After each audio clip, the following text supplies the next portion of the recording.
Today we're going to talk about 10 things that you need to achieve your work-life balance and the 5 things that make it difficult for you to do so. It's no surprise that almost every single person struggles with their ability to manage their work and life in a way that both of them are effective and both of them are succeeding and they're in a place of equilibrium where they are happy, content, satisfied. Let me break it down for you what I use to improve my work-life balance. Number 1, always set clear boundaries for yourself and then be able to communicate those boundaries to others. If you, for example, need to tell yourself, I am going to get up every day at 5:30 from my work, you need to be operating almost as if you are running against time. Every minute throughout the day is important and you have to make sure that you're working against the clock in such a way that at 5:30 you are done and you are ready to leave. For a person that says this is not possible, I've tried it, this and that, how come you're able to go on a vacation? And how come you're able to get so much done ahead of your vacation? It's because you know you are going on a vacation, you need to plan your trip and you need to leave at a certain point in time. You're able to get things done. And the second part of what I said is being able to communicate those boundaries to people. So you need to tell people at your work that you work a certain number of hours and you would like those to be respected. You need to plan your calendar in such a way that, for example, if you're going to leave at 5:30, by 5 p.m. you don't have any more meetings and you're wrapping up your day. You have a way of viewing your week and your day and you're planning things in such a way that your utmost effectiveness is ensured. Which takes me to my second point. You see, you need to plan and prioritize your work to do the most important things that will have the most significant impact on your outcome. And people don't have the ability to often do this. What you need to do, you need to call out the things that are most important. And keep in mind, these are not urgent necessarily, but important. And by important, I mean they will have the most significant impact to your output, as I just said. If you're able to prioritize and schedule these tasks ahead of other tasks, and when you have time for these tasks, you only do these tasks. You don't start deprioritizing them and say, oh, I know anyways, I have blocked this time and I'm not going to use it to do the most important thing. I'm just going to do whatever is coming my way. Then you're going to end up in a problem. Number 3, you can never do everything yourself. If you are not going to learn how to automate, if you're not going to learn how to have organized systems, if you don't have processes for reviewing things, doing things in a certain way, or delegating certain tasks, you're never going to get everything done. Now, I'm not necessarily saying you need to have direct reports or someone in your team that is going to take responsibility. You need to find a way to make sure things that you do not necessarily need to do yourself can be delegated, can be shared with others, and find the most effective way to do that. Yes, we often go through the problem of I had to teach someone something and it took so much time that it's just better I do it myself. You're wrong over there. You do need to teach other people because you cannot possibly keep on doing things yourself forever. Doing everything yourself is a trap.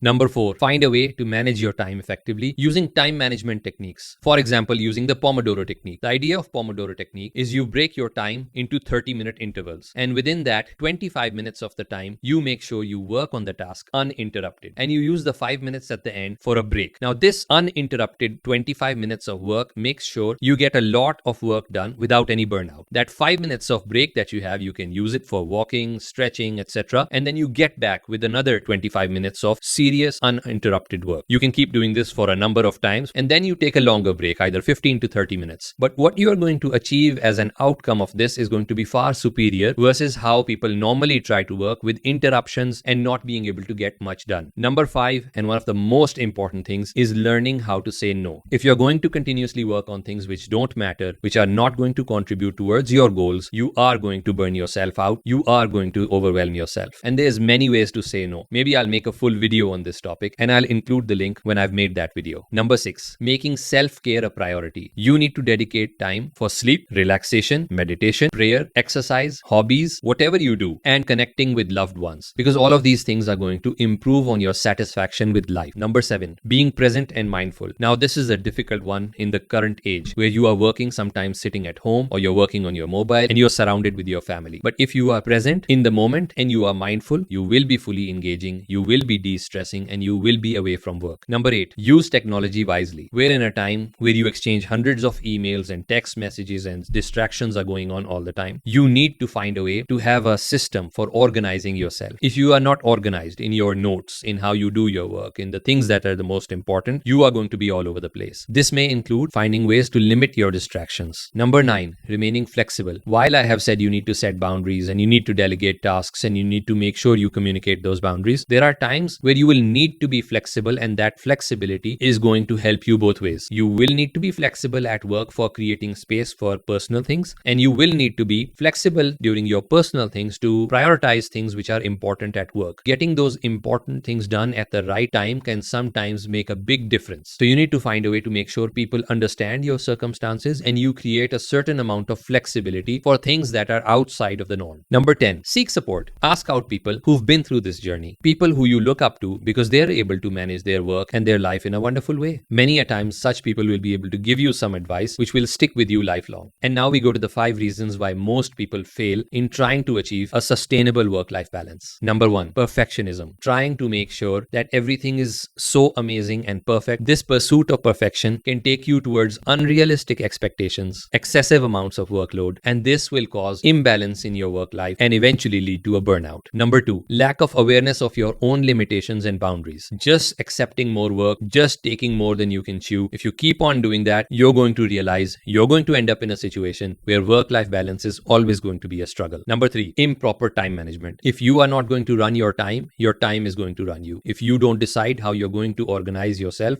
for meetings, the meetings are going to organize around you. And you will be captive between one meeting and the next, and you're never going to get any work done for yourself. Number 4, external pressures. Not being able to handle either social, work, or any other kind of pressures. Work pressures can include workload expectations, certain deadlines. Personal pressures can include people expecting you to show up at certain events and things. If you do not find a way to communicate to the people what is going to be important for you, when and how, you're going to feel undue amounts of pressure in just trying to make sure that everyone is satisfied. And finally, number 5, the most useless reason, FOMO. People just don't want to miss out on the next big opportunity, and therefore they overcommit to work, they try to achieve more than they can, and they get into a problem. You're not going to fall behind if your mindset is open. And if you do have a fear of missing out, maybe you need to talk to the right people and ask them whether or not your fear is true. If it is, you can always find a way to overcompensate by trying to do something which does not require as much effort and time. This is not a one-time effort. You're always and every single day with every single person, you're going to have to continue to do this. As long as you keep on doing this, you're going to start seeing improvements. There is no one standard definition of work-life balance. Work-life balance is what it means for you. As long as you are in equilibrium and you feel comfortable with whatever is happening around you at work and in your personal life, there is no one that can tell you what work-life balance should look like. Do not be liable to that external pressure trying to define for you what work-life balance should look like. Good luck and keep me updated if there's any more questions that you have. Take care.